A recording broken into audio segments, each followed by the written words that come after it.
The man in the blue suit thrust out his hand, halting the Marine with a gesture as sharp as a slap. No weapons past this point. You're not cleared. The air was heavy, oppressively so.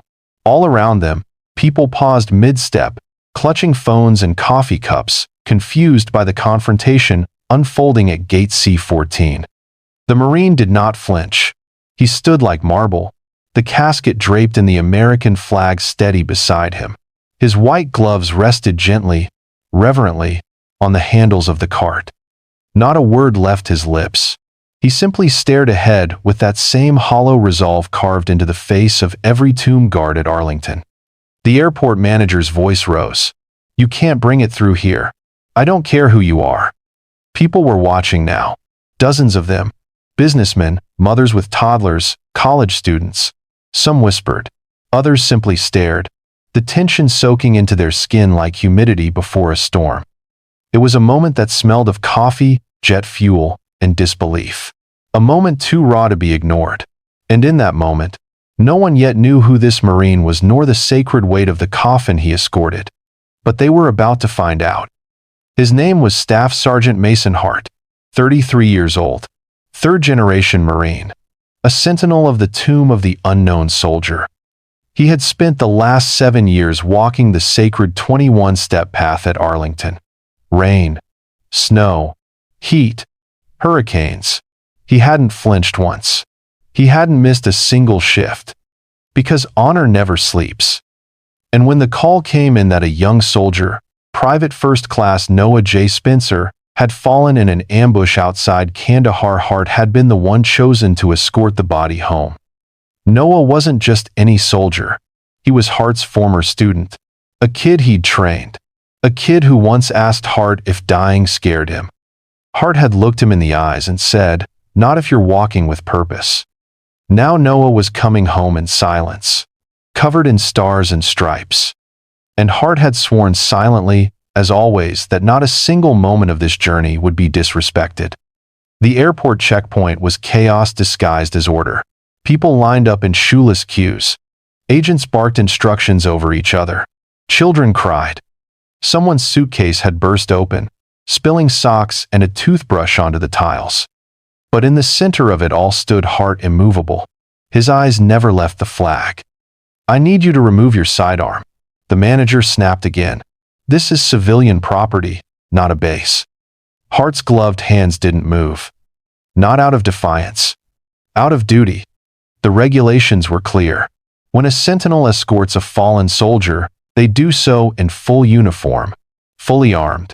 The rifle or sidearm is not a threat, it's a symbol. A symbol of unwavering protection, even in death. But the man in the suit didn't know that. Or maybe he did, and just didn't care. People began whispering. "He's a Marine. Is that a casket? Why won't they let him through?" A little girl clutched her father's hand and whispered, "Why is that man guarding a box?" The father knelt beside her and said something that would echo later through headlines and memory. "Because someone in that box gave their life, and he's making sure the world remembers." Hart remembered Afghanistan like it was yesterday. The heat, the sand, the gunfire that never seemed to stop echoing. He remembered the first time he saw Noah, a skinny kid from Iowa who had volunteered straight out of high school. Noah had shaky hands and eyes too wide for war. But he had heart. Unshakable heart. Hart had taught him how to shoot, how to think, how to survive. And when Noah froze during a surprise drill, it had been Hart who pulled him aside and said, "Courage isn't loud, it's just showing up when it counts." Noah had shown up. Right until the very end. They told Hart the ambush was swift, that Noah was the first to return fire, that he saved 2 others before the explosion ended everything. So now Hart was showing up for him. Even if no one else understood. Back in the terminal, the tension was a wildfire. Airport security had formed a semicircle. More blue suits, more walkie-talkies. A single TSA agent whispered into a lapel mic while glancing nervously at the crowd. The manager had crossed his arms now, his voice louder and colder. "You are delaying boarding procedures. If you do not comply, we will be forced to call." And that's when it happened. One by one, passengers began to move, quietly, without fanfare. A woman in a black dress stepped forward and lowered her phone. Then a teenage boy with earbuds pulled them out and approached. Then an older man with a cane. Within seconds, a circle formed around Hart and the casket, not in defense, but in reverence. No one spoke. They didn't need to. It was as if the room itself had remembered what dignity looked like. And the man in the suit suddenly looked smaller than he had just moments before. Hart didn't speak, didn't move, didn't need to. Because this wasn't about protest or performance. This was about Noah. About the quiet promise Hart had made to a mother who had clutched his sleeve at Dover and whispered, "Please bring my boy all the way home." Hart had nodded then, just once. That promise still lived in his spine. More people were recording now, but not in that viral hungry way. Their hands trembled, eyes shimmered. A flight attendant stepped forward from the gate desk, removed her cap, and placed it against her chest. Then came the whisper, "Let them through." The TSA agent hesitated, looked at the manager. "I said let them through," she repeated. The gate opened. The casket rolled beside him like a memory being honored with motion. No one applauded. No one cheered. They simply stood. Some with hands over hearts, others with tears streaking their cheeks. A few whispered prayers. But the silence was louder than anything applause could have offered. On the tarmac, a stewardess wept. The pilot stood at the foot of the stairs, saluting with rigid pride. Baggage handlers stopped what they were doing and removed their caps. And then, something happened that would echo across the country. One by one, passengers from other gates left their boarding lines and pressed against the windows, watching a man in dress blues walk with a coffin draped in the flag they too had forgotten they lived under. Just honor. Unspoken. Undeniable.